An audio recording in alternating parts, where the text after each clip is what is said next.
वसुली प्रकरणाबद्दल बोलता, पण तुमचं वारंवार असं म्हणणं असतं की माझ्याकडे बरंच काही आहे बोलायला, मी जर बोलीन तर हे फक्त 10%, कारण मागच्या इंटरव्ह्यूमध्ये आम्हाला जेव्हा तुम्ही बोललात की 10%च बोललोय, आणखी बरंच काही आहे अनिल देशमुख, सलील देशमुख यांच्या संदर्भात बोलायला. आज तुम्ही सगळं जे तुम्हाला म्हणायचंय आमच्या माध्यमातून म्हणू शकता की नेमकं काय म्हणायचंय तुम्हाला, वसुली आणि काय काय झालं होतं आणि त्या आरोपाचे तुमच्याकडे पुरावे काय?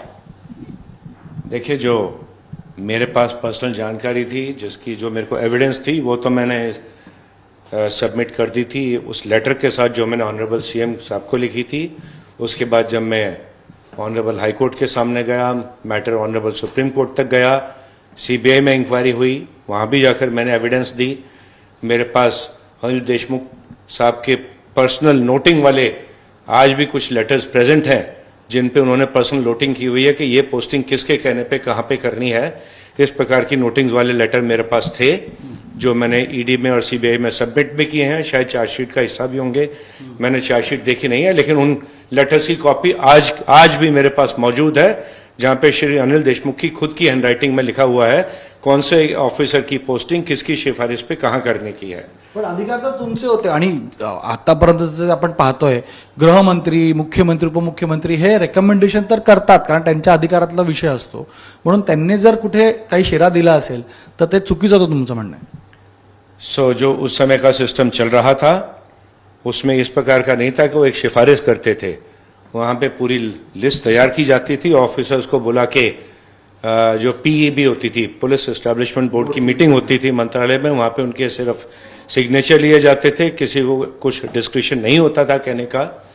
और आपको याद होगा एक बार जुलाई 2020 में मैंने लगभग 10 डीसीपीज की पोस्टिंग मुंबई में की थी, प्योरली मेरिट्स पे की थी, अच्छे अच्छे ऑफिसर्स की पोस्टिंग की गई थी, लेकिन उसे बिना कोई कारण दिए हुए स्टे कर दिया गया था, रोक दिया गया था. उसका कोई कारण कभी मुझे नहीं दिया गया. कहा कि ऐसा आदेश है माननीय मुख्यमंत्री का, माननीय गृह मंत्री का, इस पे स्टे लगा दिया जाए.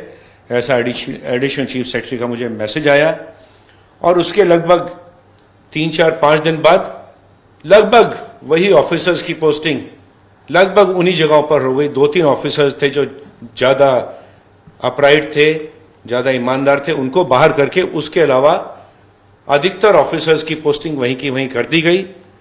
तो इसके पीछे मोटिवेशन क्या हो सकता है मैं कुछ कहना नहीं चाहूंगा, लेकिन सभी समझ सकते हैं मैं क्या कहने की कोशिश कर रहा हूं. लेकिन हुआ क्या था सर, मैं आपसे यही जानना चाहता हूँ. 12 डीसीपीज की शायद, क्योंकि वो खबरें हमने भी की थी तभी, 12 डीसीपीज की शायद पोस्टिंग थी, जिसमें मुंबई के सभी अधिकारी थे, 10-12 अधिकारी थे.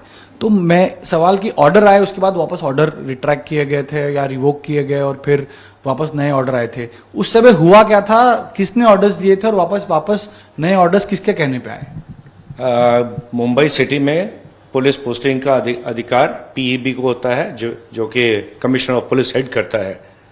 तो ये पीईबी ने पोस्टिंग की थी, उसमें मेरिट्स पे की गई थी ये पोस्टिंग. लेकिन जो इसको स्टे करने के, कैंसिल करने के ऑर्डर थे, स्टेटस को मेंटेन करने के ऑर्डर थे, ये एडिशनल चीफ सेक्रेटरी खुद उन्होंने मुझे मैसेज करके भेजा था कि ये इसको कैंसिल किया जाए और ऑफिसर्स जहां थे उनको.